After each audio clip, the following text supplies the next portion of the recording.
Oh my God.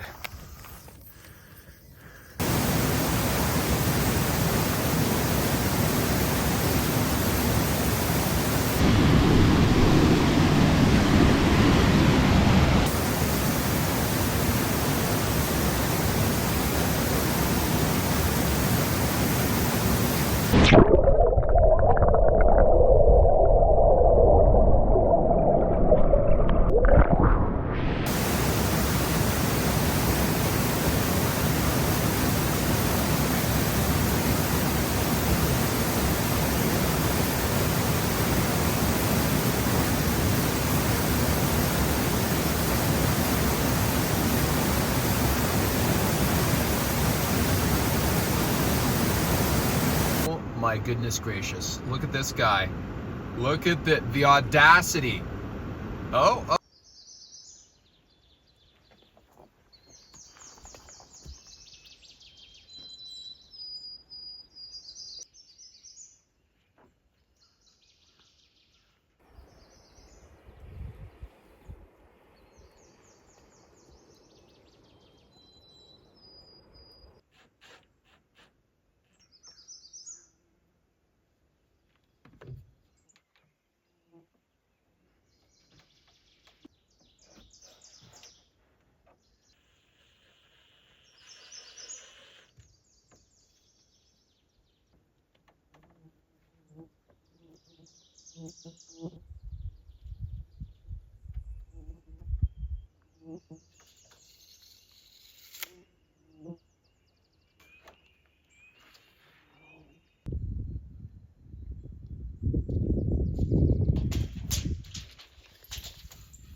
I am James ALOFS. I left the big city to build an off-grid homestead on 40 acres of Canadian wilderness. This area of Ontario has giant ridgelines, deep valleys, and pure rivers. Black bears, gray wolves, mountain lions, moose, and many forest spirits share the land. I started in November 2023. Starting with a modest 12 by 16 foot guest cabin, my goal is to build such a glorious homestead that I attract a magnificent wife, have 10 babies, and raise an Irish wolfhound. Welcome to Wild Homestead.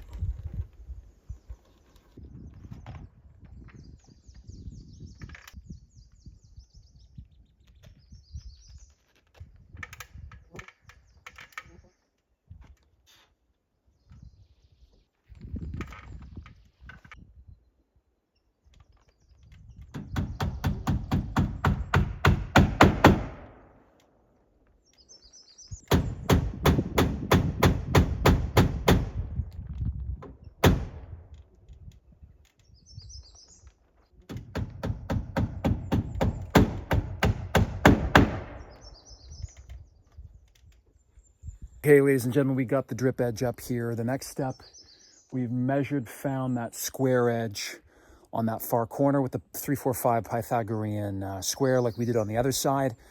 Go look at my last episode for a further, more in-depth explanation of what that is. But I had the chalk line lined up there. I measured out 40 inches from it so that for the first panel, I've got an edge I can measure off of because that edge over there is going to be covered by the panel itself. So I'm just going to chalk line these 3 marks here so it's easy to measure off of it. And then we're going to throw that first panel up and get it in place. And then all the other panels should line up quite nicely.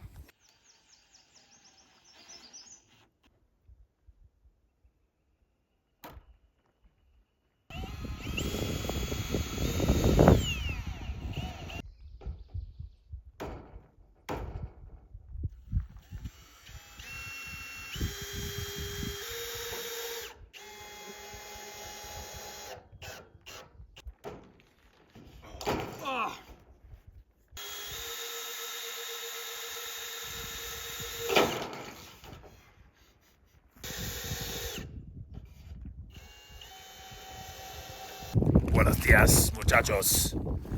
¿Cómo estás? So I've just been doing a ton of research. I got up the first panel and I realized one of the next steps is the chinking. And if I'm going to order anything for the chinking, I need to order it now. So I spoke on the phone with a few different companies. I reread my cabin building book. I read a bunch of different things on the interwebs. So what I think we're going to be using is oakum for the backing, or the daubing, it's also called. So some of these gaps, I don't need anything. Like if you look right here, it's super close, but you look down here, there are gaps that will need backing to them. So that is where I'm gonna be putting in this oakum stuff. So it's kind of cool because this guy named Dick Prenicky, who built a cabin in Alaska and actually filmed it. You can watch his videos on YouTube. I think there's maybe 6 or 8 hours of them. I've just been reading his book that he wrote based on his journals. And he used oakum out there. So I think it's pretty cool to use that material. It's not easy to find. Luckily, there is a place here in Canada, in Southern Ontario, that you can get it at. So I'm going to be ordering that. I need to compute it and think about it. And then I'm going to order it early tomorrow morning. And then I'm going to be ordering from the same company. There is it's a sand and lime mix mortar. So that's what I'm going to be using to put on the outside. So you can do things where you take like clay and sand, and sometimes clay, sand, and straw. There's a number of different ways to do it to make that caulking or chinking material on the outside.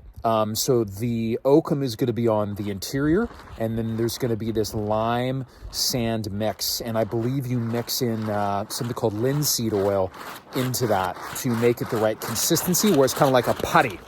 Quiet down, Roof, quiet down. And that's what we're going to be doing. So I'm pretty excited about that.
So guys, I totally forgot about this that goes at the base of these boards, because this prevents insects, probably mainly, from getting up underneath there. At first I thought you should leave that open for the airflow, but what I think you can do, I just did some Googling. Once you close this in, so I'm going to cut these rafters level with the fascia boards, and then I'm probably going to put a piece of plywood covering up this space underneath so it's not open. What I can do is I can cut a circular hole. You know, there's attachments for drills that cut a circular hole. In between each rafter along here, you cut a hole, say 2 inches by 2 inches, and then you put hardware cloth, which is like the most fine grained chicken wire you can get, over that hole. That way no critters can get up, but there's sufficient airflow to go up and down. So thankfully this board I was able to loosen a bit and jam these things in there. That one I hadn't closed down yet. So for the rest of these, I'm definitely putting these down, and then I'm gonna go back for the other side and then try to put these guys in there too.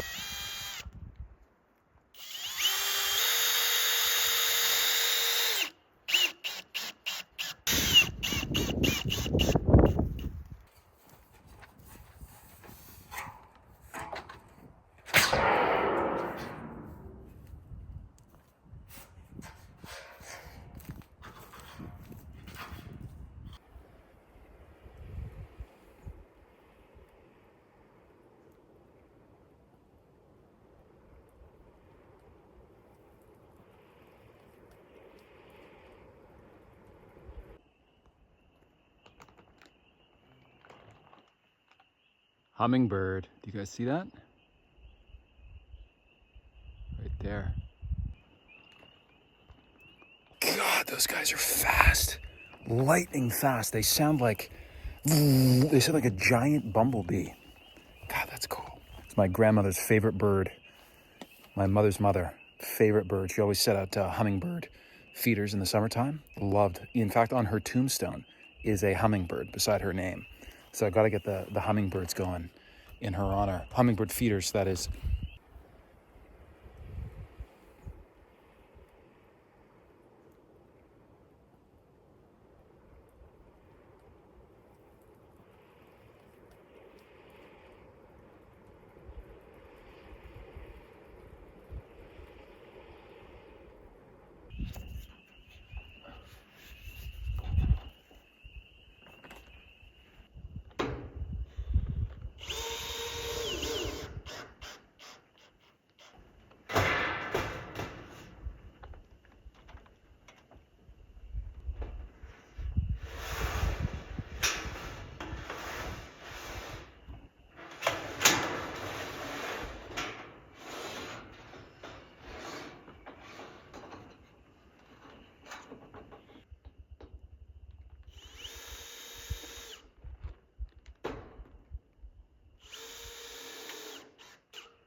Heck yeah, we got it all up.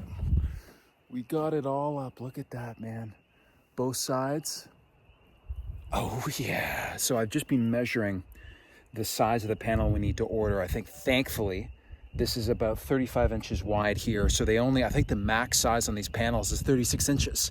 So that means we'll have an inch overhang over there. And it's about 3 feet up here, and then it tapers down to just about 17 and a half inches down there.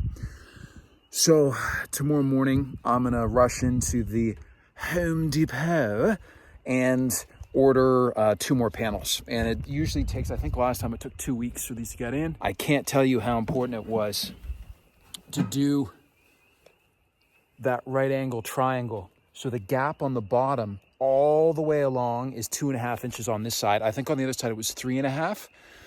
But the critical thing is that it lines up perfectly. And now that I look at it, the way to do it with the Pythagorean triangle is always to first measure out your known angle being the base of the roof. I think that is correct.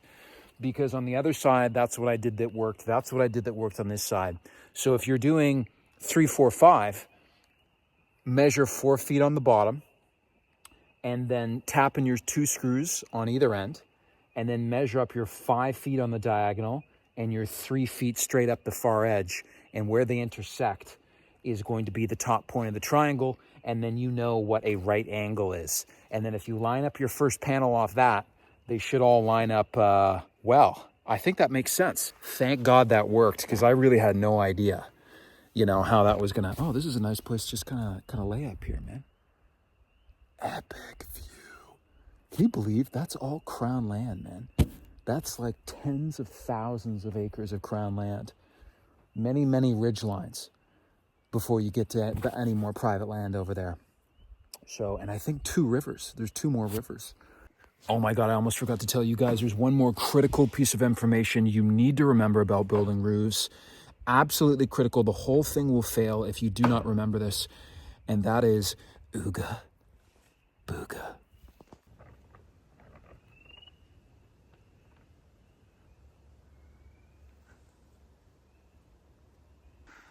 Houston, we have liftoff. We have liftoff. Red Oak. Thor's Red Oak. Those buds are popping. Nick Papa Giorgio.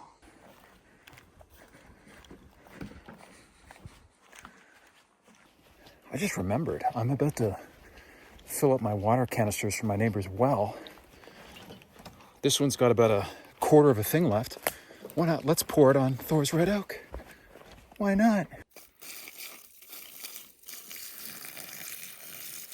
I think what I'm going to do is get rid of that contraption around him right now, which has served him very well, you know, while felling that dead, what is it called, poplar tree. But I'm going to get those very thin metal poles that are generally used in gardening, and you use kind of like that metal contraption to bang them down to the ground. I think I'll get just 2 of those and then put a little bit finer grade chicken wire all the way around and on top, but make sure there's lots of space. It's getting chilly out here, man. Guys, let's have a fire tonight.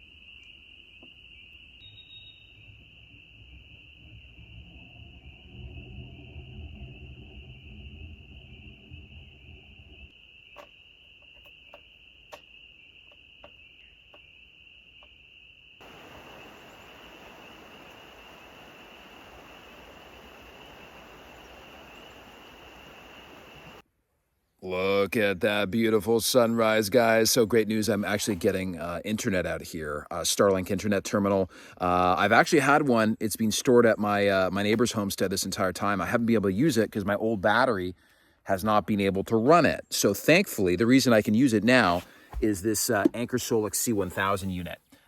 So I just got this about 2 weeks ago. I've been using it since. And last weekend at my mother's cottage, I ran her Starlink internet terminal that she has for multiple hours on it with no problem. So I've been charging multiple things simultaneously on this bad boy.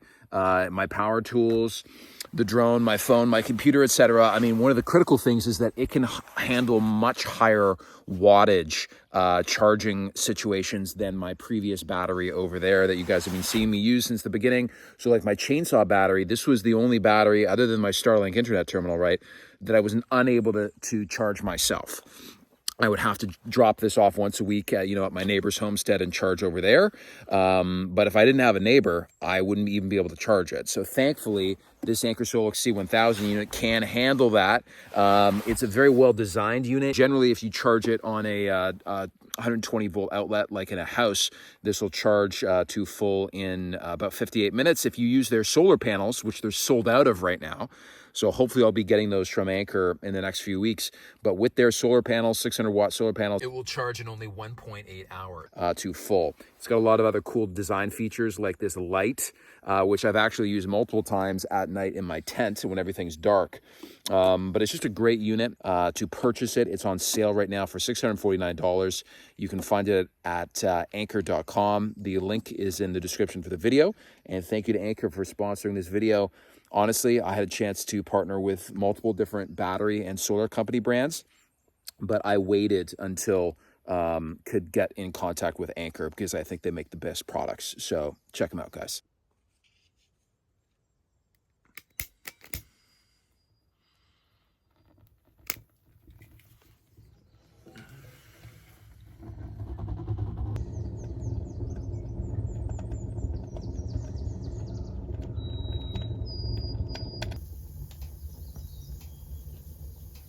Oh my God.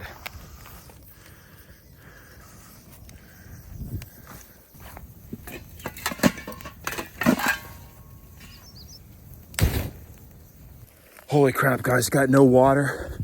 Left all my water in the car last night. I'm just trying to keep the fire contained. It's being able to contain it right in there. I got most of my stuff out.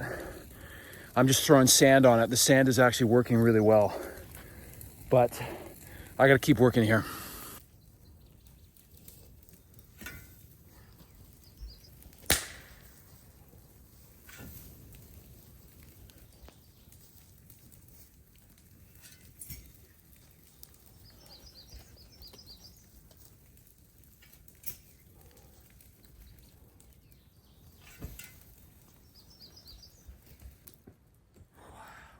Did it start from the chimney? Yeah. The flap, you know the flap that it covers the whole, like it's a Velcro thing. That thing caught fire. And like that, the whole side of the tent was on fire, dude. It was nuts. Well, ladies and gentlemen, the fire is contained. Honestly, my number one concern after I knew that the tent was a goner was containing the fire. Because if that spread out over this field and into this conifer forest, oh boy, everything would have burned. The whole property would have burned. My cabin could have burned down. So thank God, all of the sand that was from excavating my thunder hole was what basically contained the fire and put it out. You can see there's sand everywhere. Even this wood was catching on fire. At one point, the awning was catching on fire. And so I just took the whole awning and I threw it back into the fire. I, at one point, also was pulling out the tent, all the sides, because the top burned first. But then the tent was burning out here on the grass. So I threw all the rest of the tent inside. I was able to get all the explosive stuff, my computer, the drone, my keys. I never had a fire extinguisher because I thought if there was ever a fire, it's the winter, there's snow, but B, most importantly, I always have water, big jugs of water with me. And unfortunately, I left all my water jugs in the car last night. To be honest, this thing caught fire so quickly. Even if I did throw water on it, I don't know. I think it would have been a 50-50 chance of stopping it. What happened is you see this outlet for the stovepipe. So there's a piece, so that's fire retardant material. You see, even though everything burned, like my boots, you can see there's a smoldering heap of ashes beside the stove. That material did not melt. That is fireproof material. It's what caught fire was the roll. When you're not using the pipe, there's a patch that literally Velcros down on top of that and makes it waterproof so the water doesn't get in. That was rolled up all winter, nice and tight. And for whatever reason, from my sleeping bag, enjoying my morning fire, that portion had caught on fire. My gun is underneath over there. That's something, it was underneath. I was keeping a bunch of my clothes over there. All my clothes are burnt out. There's the Alaska mill that I never opened in the Amazon box. But all my coffee and my utensils. But thankfully, most of the stuff, oh look, that's still smoldering. So what I'm gonna do is I got a bucket over there from the creek and I filled it with water.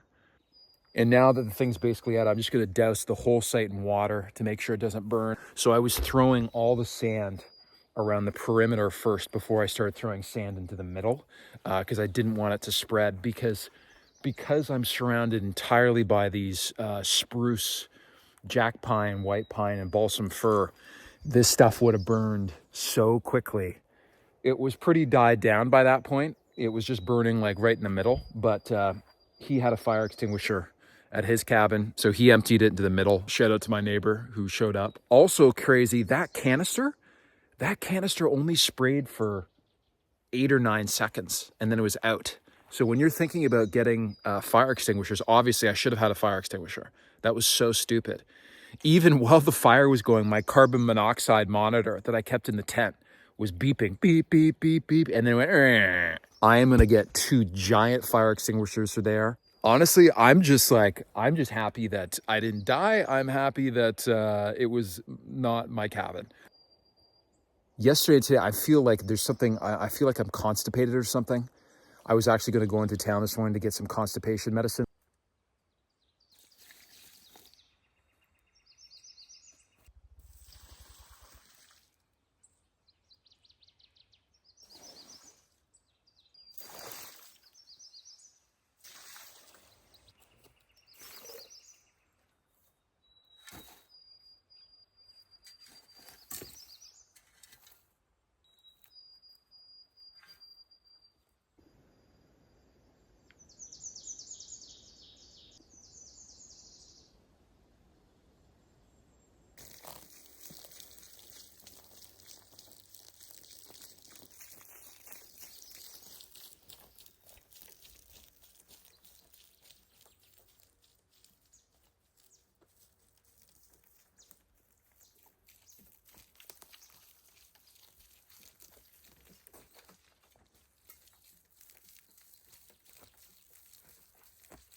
Well,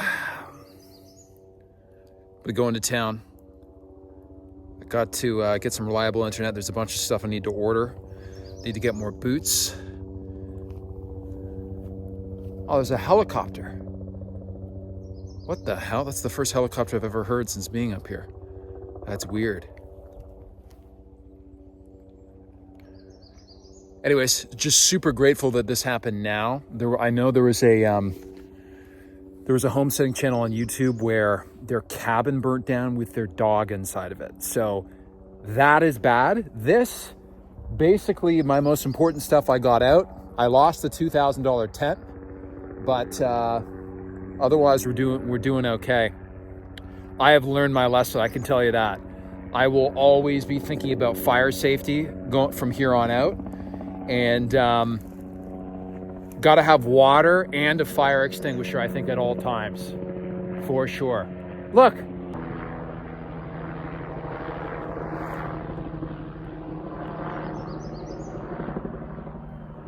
What the hell is he doing? That's weird, man. I wonder if they saw my fire. I wonder if it's the local, like, fire guys. Forest firefighters. Anyways, a lot of work to do. Let's get to it. I got out my big new battery, my old battery, chainsaw battery, chainsaw chaps. Critically, my Sophie Turner picture was the first thing that I grabbed, naturally. Okay, after the fire, just got back from town. Just bought a bunch of kind of restocking supplies, bought new boots. They're shipping to my P.O. box. And got a new wide-brimmed hat. Got a mosquito net. Because what I'm going to do is I'm going to move into the loft right ASAP instead of buying a new tent. Mosquito net, even though the bugs aren't out yet. They could be, any day. So I ordered my caulking via Oakham. So, and I bought a special thing that you use to, I forget what it is, I think some kind of wedge. A new sleeping pad, because my cot and my sleeping pad were melted to smithereens. So, pretty tired. On top of it all, I've been, this is probably TMI, but I've been very constipated since the weekend. On the weekend, I went, oh man, it was a very long drive to the east. My stepbrother was selling his cottage and he had an ATV trailer there. And, it was kind of a final celebration of his cottage before selling it. And so I went there to hang out with him. And then also he gave me his ATV. He gave me like propane tank, a bunch of chains, a steel weed whacker, a bunch of stuff. So anyways, since then, I don't know what it is. I think I ate something and I just feel like I'm super constipated. So yesterday and today, it's finally catching up with me. I feel like super lethargic. So it's not the best time to be feeling like this, but when it rains, it pours, right? So I'm going to get up in the loft, deploy my new sleeping mat, and just take a bit of a nap to recharge the batteries. Pretty nice new sleeping mat. This is the same brand as the one I had before. It's a Thermarest. This is long. It's 196 centimeters long. I'm 192 centimeters long. So it fits just right. And this is much thicker. The other Thermarest I had was only 1.5 inches. This one's 3. So this one's much more comfortable. Oh my God, why did I not get this one? This one's awesome. So I'm going to take my first nap in the old Kabinski. Very cool. A lot of chinking work to do.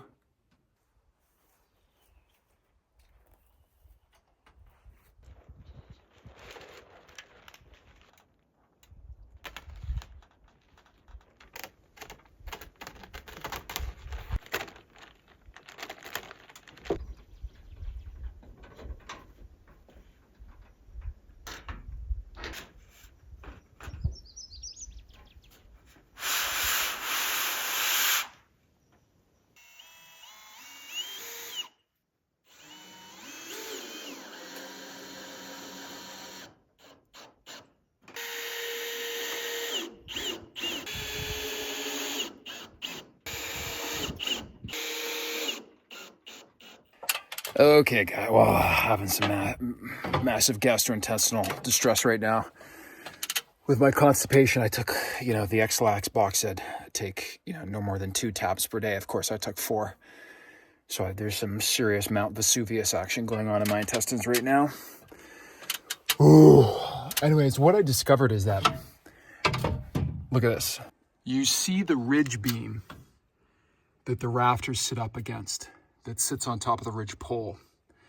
There's a gap at the top. So here at the end, what I've done is I've discovered you can put another piece of 2x4 on the top. Then if there's any gaps on either side, you can just plug it up with like some kind of silicone. But this is gonna plug it so that no critters can get in there to get into the interior of the roof. So I'm just gonna kind of hammer this thing in here. Okay, you see that? That plugs all the way into the inside. And then I can use silicone to plug it, and we should be good. 6 inches.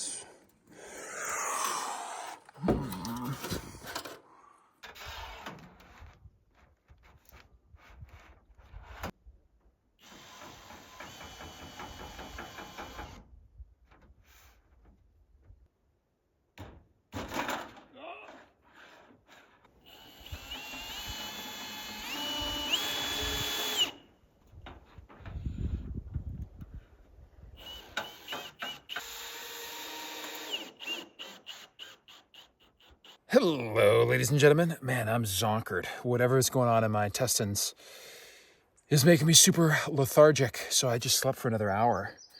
But I got the ridge cap up here to take a gander, and what I've found out is if you see this strapping, I doubled it up, right? So I thought there'd be lots of real estate. It's just too short. So when you see where this sits,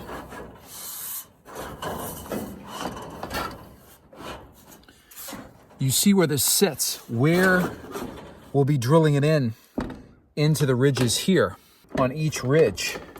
This right here is just going to miss the strapping underneath. So what I'm gonna have to do is jerry rig some kind of system where there's at least a piece of wood behind there so that when it's punching down through the steel, there's something that it's biting into in the back.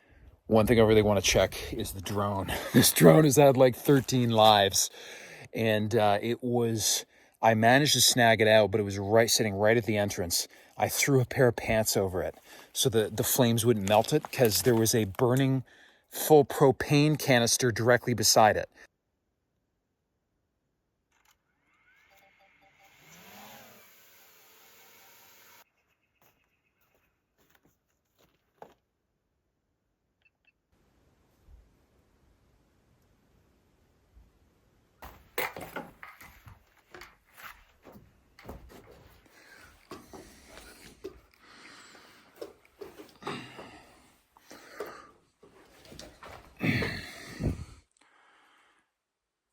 That's a bug net. I don't think I'm gonna need it because the bugs aren't out yet, but in a week, in 5 days, that's what I bought in town today.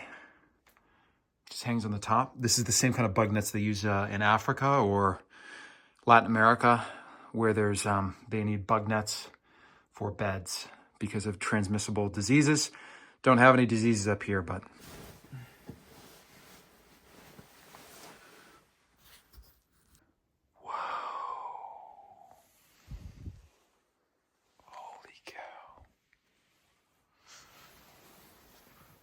that's a lot of room.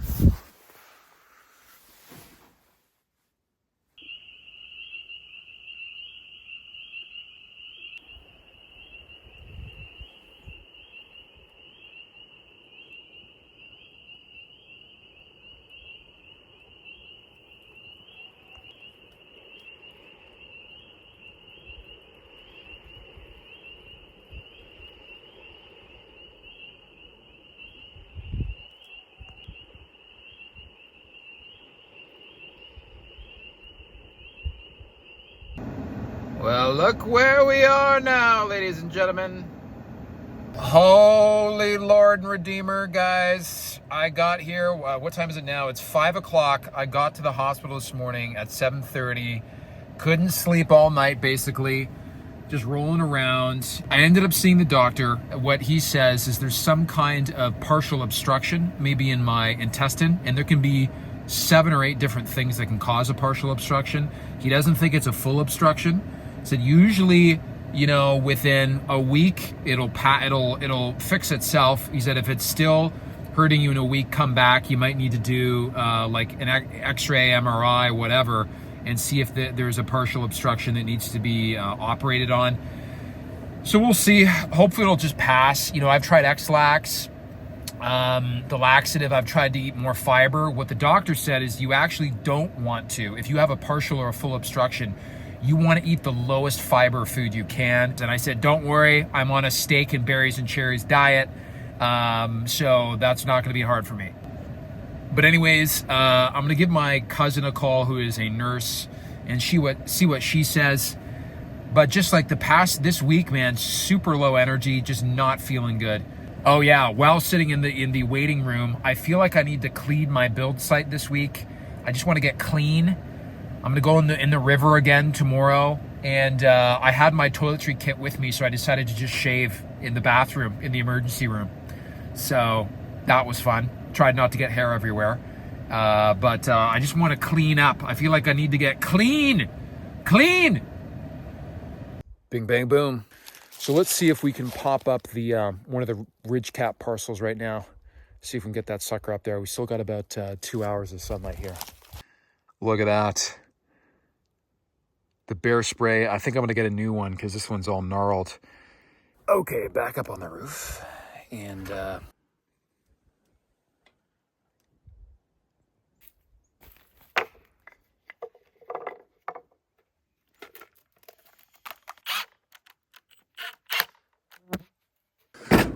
okay.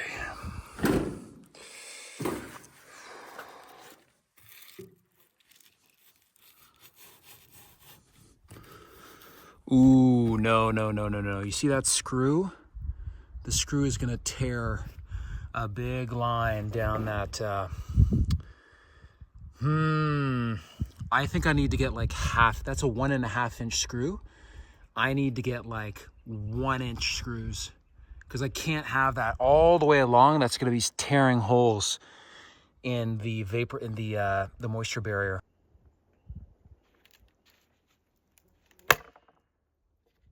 Ugh.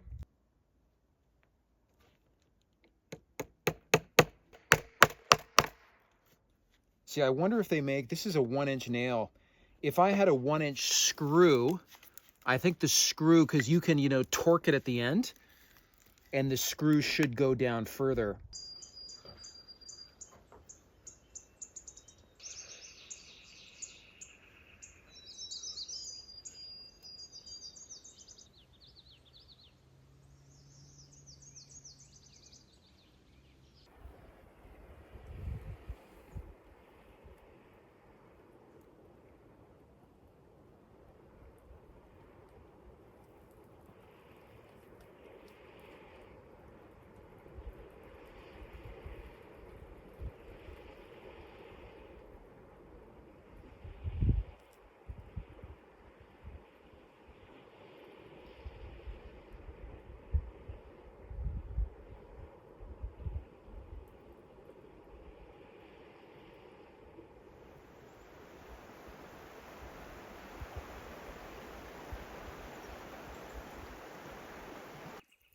Look at this. That's my knife. My one of 2 knives. The handle, the plastic handle, completely melted off. Holy Lord. This is where a lot of my clothes. Look at the gun. Oh my God. You know what happened?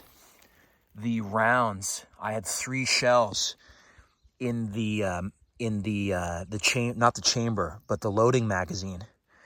And all 3 of them detonated at the same time. Luckily, nothing went flying. It blew apart the action on the shotgun, but this thing's torched, man.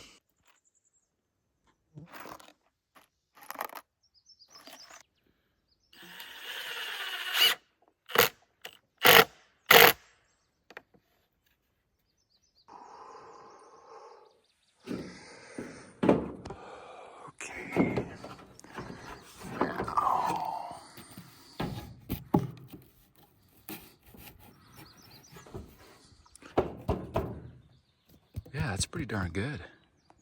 Okay, so I think that's gonna work. Yeah, we need to do about 60 of them.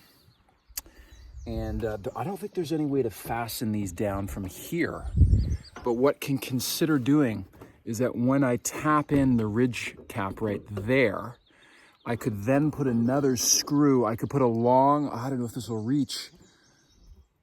It might reach if I put another one directly through the ridge there, because then it might reach down into that through the strapping there. Can you see that? There's a screw on top, that screw right there. If you look underneath here, you can actually see it sticking down through.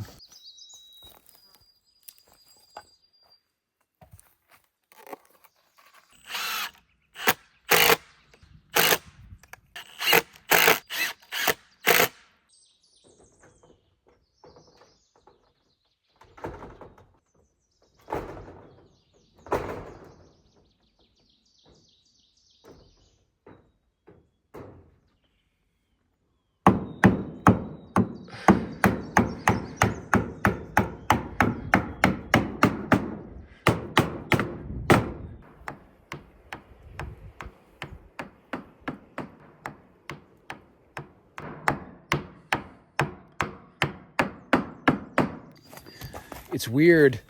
I've got my steaks in my cooler out of my car, but I'm just not hungry. Like I feel very full down here. Like I'm hungry, but not hungry at the same time. I don't know if that makes sense.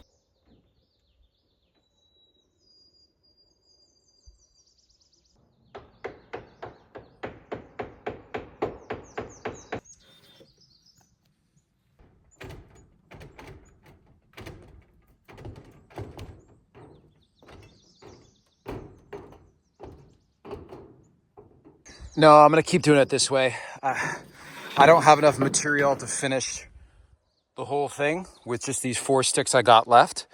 So it's more economical to do this. Plus, to be honest, if it's just these 2 lying up here without the 7.5 incher going down under, I think it's less sturdy. This is actually really, these are really sturdy in here.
There's a ton of pollen on here, so I just want to wipe off the pollen before I use the sticky back of the venting to put on the steel, so there'll be a better seal or adhesion.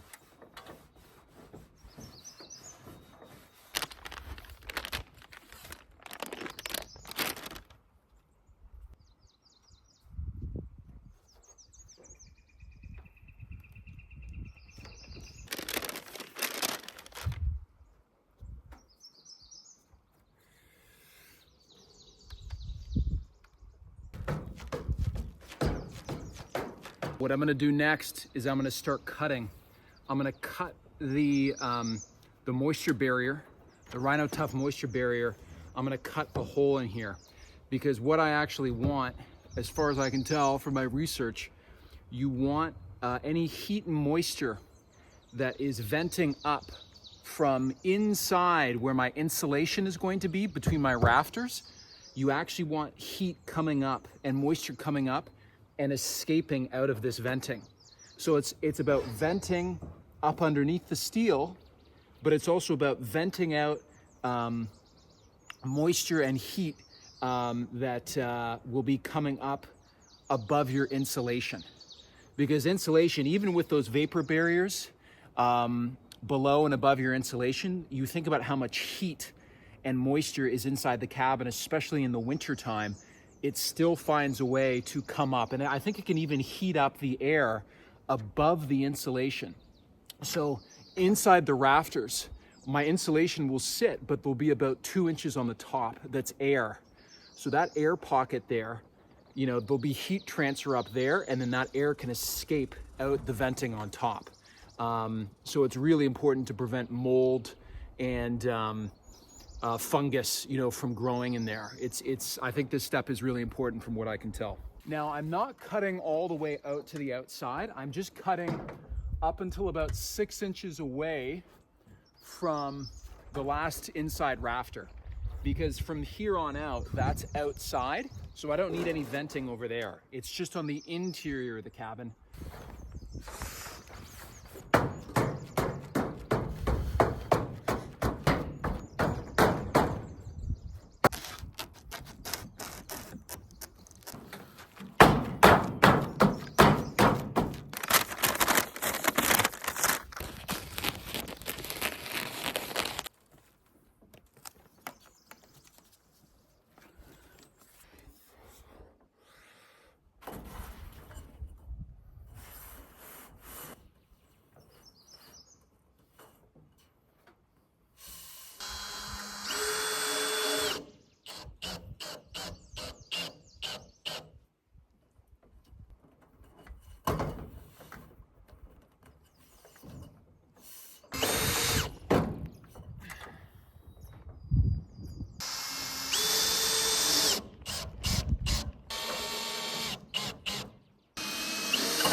I forgot the overlap, I think should be about 12 inches. So it should come to about, you know, like there.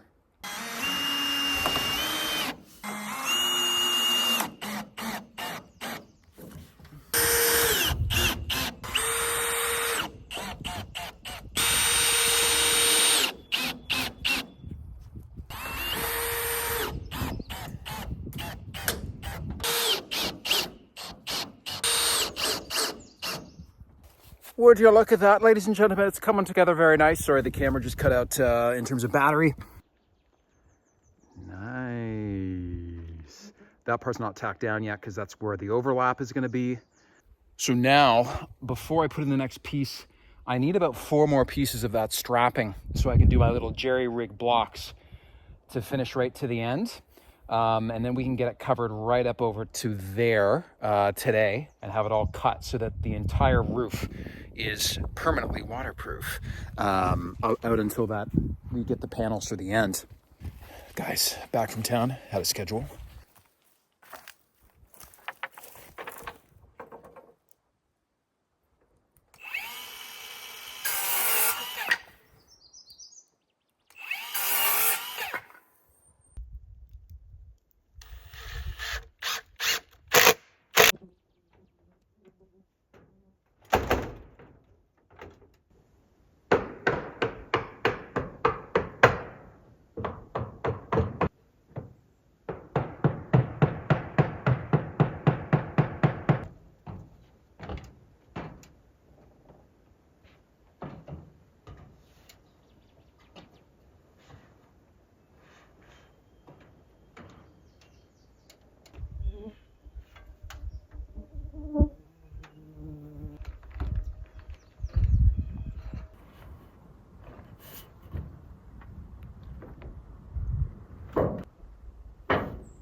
Wow, there's such a nice breeze over here. Right at the edge of the cliff. Wow. So this is the spot where I'm gonna be building the main home right here. You can see it's got a pretty glorious view. But this breeze, as soon as you come out here, it's a few degrees cooler from back in that meadow. And you've seen the flies. First sign of the flies are starting up. There's no flies out here, man. The flies ain't here. So this, ooh, feel that. This is gonna be a good spot for the build. Nice and high with the breeze. Very nice.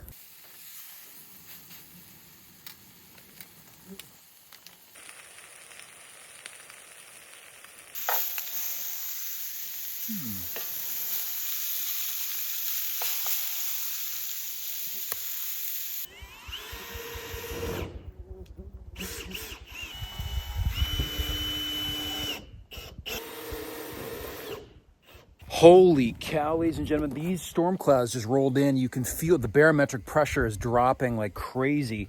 It's cooling down. Those are storm clouds, man. We got to finish off this ridge cap right now. I got the drone up just to, as I was putting up the drone, I was like, oh my God, it's going to start raining. So let's go.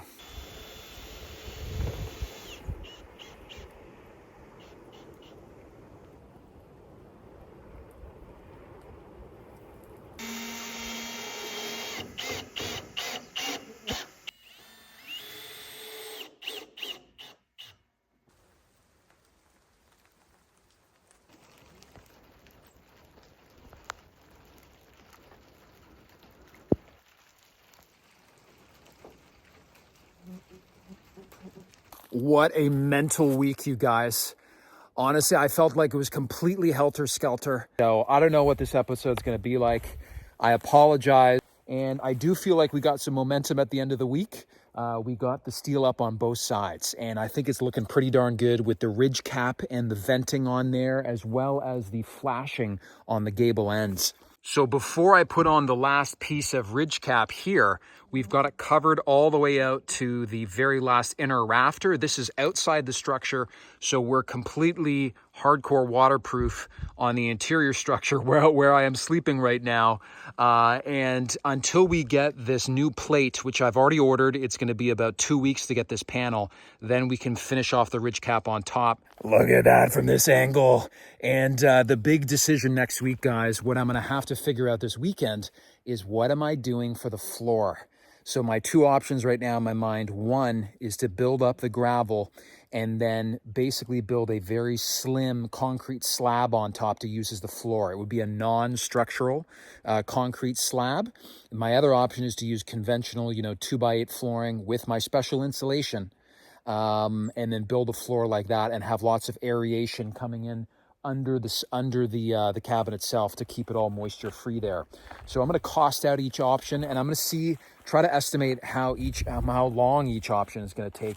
Thank you so much for watching, guys. I apologize this week. I just felt like was completely helter-skelter, but it is what it is. This is Wild Homestead. We'll see you next week, guys. Oh, and one final thing, guys. Ooga booga.